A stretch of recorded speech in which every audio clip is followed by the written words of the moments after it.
Salam Bapak Ibu Saudara yang dikasihi dan diberkati Tuhan. Selamat pagi, selamat bertemu kembali dalam program Sapaan Kasih Jemaat Kristus Kasih dan BP Pajar Kasih hari ini, hari Sabtu 22 Februari 2025. Tuhan berkenan kembali kepada kita untuk mendengarkan firman-Nya yang terambil dari Ulangan 16 ayat 20 dan yang kedua dari 1 Korintus dari Matius 5 ayat 6. Sebelumnya mari kita bersatu dalam doa. Bapa Surgawi, di dalam nama Tuhan Yesus, terima kasih Tuhan, Engkau telah menyiapkan kami kebenaran firman Tuhan untuk kami renungkan, baca bersama pada pagi hari ini. Untuk itu ya Tuhan, kami mengakui akan ketidakmampuan kami untuk mengerti, memahami, apalagi melakukan dengan kekuatan diri kami sendiri. Oleh karena itulah kami memohon kuasa Roh-Mu yang Kudus kiranya memberikan pencerahan, mengurapi hati, pikiran, dan seluruh kehidupan kami, sehingga kami dapat memahaminya dengan benar, mengerti dengan benar, dan juga dapat melakukan dalam hidup keseharian kami. Terima kasih Tuhan, kami berdoa dan bersyukur di dalam nama Tuhan Yesus. Haleluya. Amin. Baik Bapak Ibu Saudara, saya bacakan firman Tuhan hari ini Sabtu 22 Februari dari Ulangan 16 ayat 20. Kamu harus selalu adil supaya dapat menetap dan hidup sejahtera di tanah yang diberikan Tuhan Allahmu kepadamu.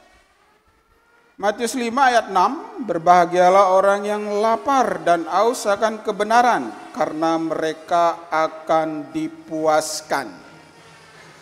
Bapak Ibu Saudara, saya memberikan tema renungan pada pagi hari ini, yaitu perjuangkan keadilan, damai sejahtera, dan kebenaran.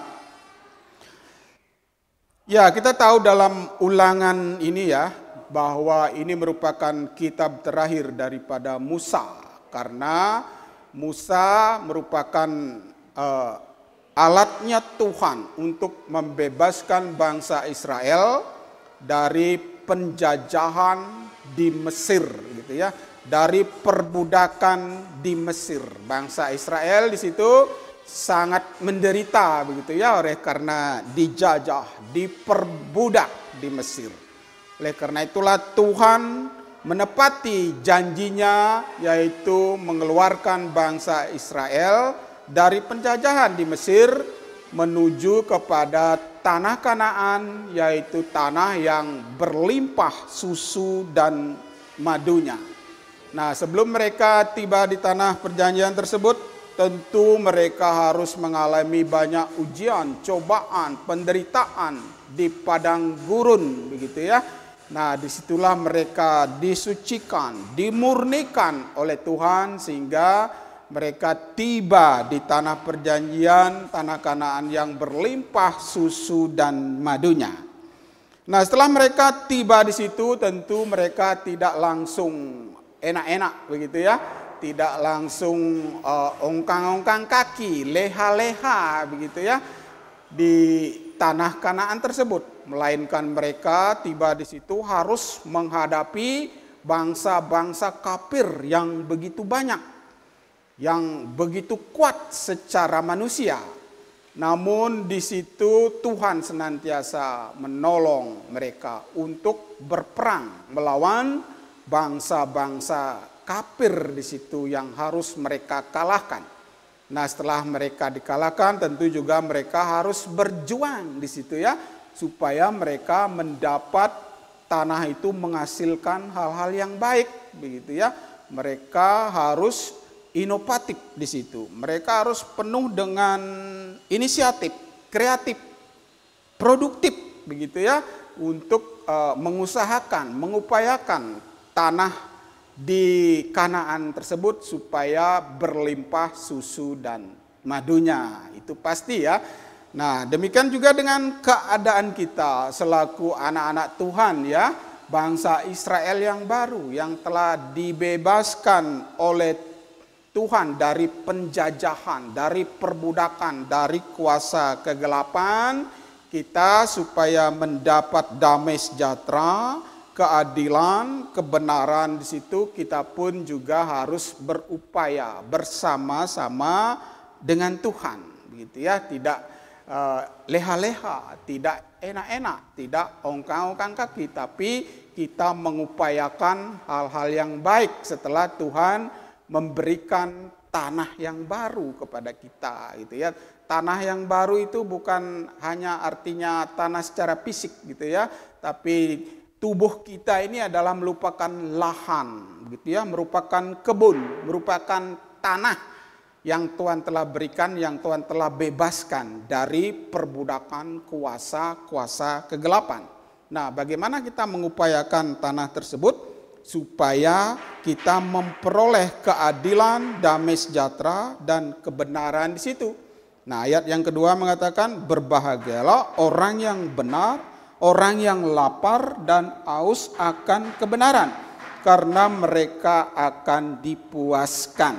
Nah, syarat supaya kita selaku anak-anak Tuhan dipuaskan, begitu, harus merasa lapar, haus akan kebenaran.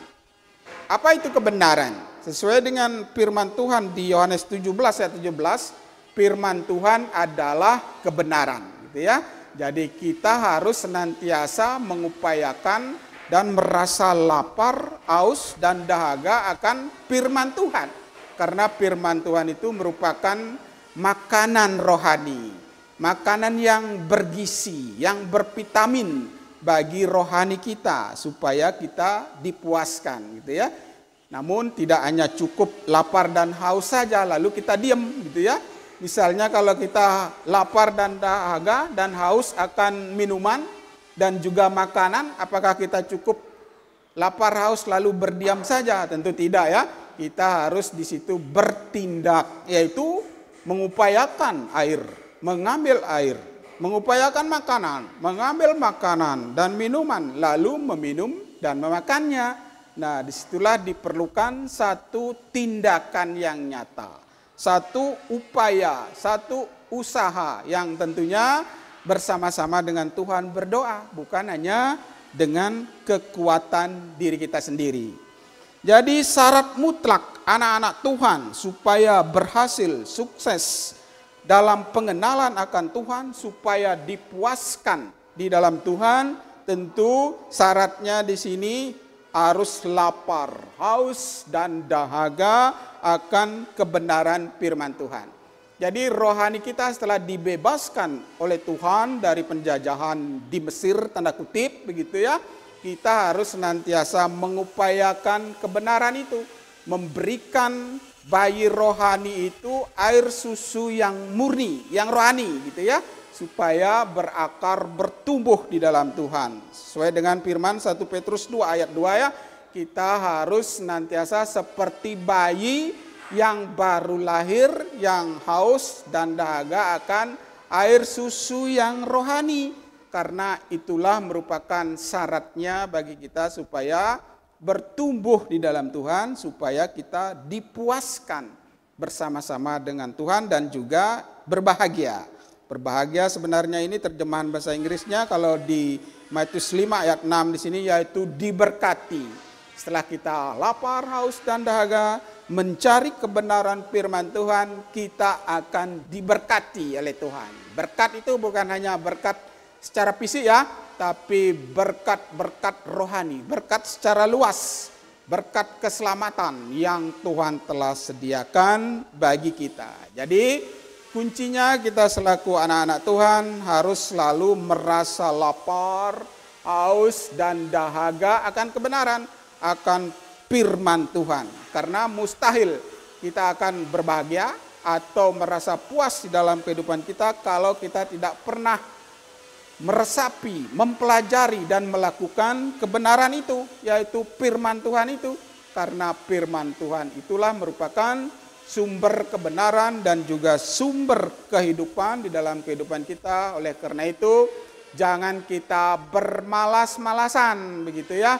Jangan kita ogah-ogahan untuk senantiasa memberikan rohani kita makanan minuman berupa kebenaran firman Tuhan yang diumpamakan sebagai air susu yang murni untuk memberikan pertumbuhan iman kita di dalam Tuhan, sehingga nantinya kita senantiasa berbahagia dan dipuaskan oleh Tuhan.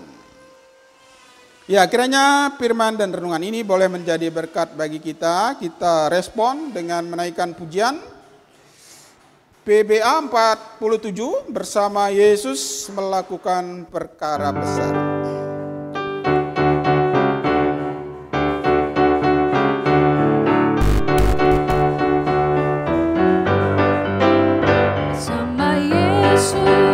Lakukan perkara besar bersama Yesus, tidak ada yang sukar. Bersama Yesus ada jalan keluar untuk masalahku, untuk masalahmu, untuk masalah kita semua.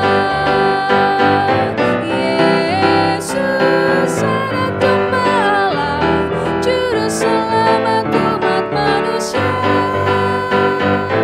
Yesus tabib yang ajaib, Dia menyembuhkan, Dia menguduskan, Dia membenarkan, Dia Raja segala raja.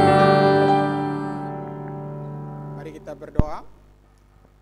Surgawi, di dalam nama Tuhan Yesus, terima kasih ya Tuhan, Engkau telah mengeluarkan kami dari penjajahan ya Tuhan, dari ketidakadilan, dari Mesir yang senantiasa membelenggu kehidupan kami, yaitu kuasa-kuasa kegelapan.